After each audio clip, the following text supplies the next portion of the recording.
na kape para sa'yo. Ay, charot! Tara na, magkape na tayo. Before akong magluto, titimpla muna ako ng kape. Kape ka ba? Bakit? Kasi sa tuwing umaga, hinahanap-hanap kita. Charot! Hugot na naman si girl. Oh my God. Mahal ko ka talaga ng tinapay. Isawsaw ko kaya ito sa kape. Napakasarap. Sarap. Yummy. Yummy. Yummy. Higop pa, girl. Ngayon lang naman na ako nagtimpla ng kape kasi madalang na ako nagtitimpla ng hapon.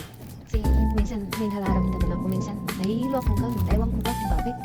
Pero mahirap na naman na ako makatulog ngayon kasi nagkape ako ngayong hapon. Ano ba? Nakakahadik ka naman ng kape. Patayo-tayo kung malalaman si Miss Coffee. Ay, este. Miss Girl?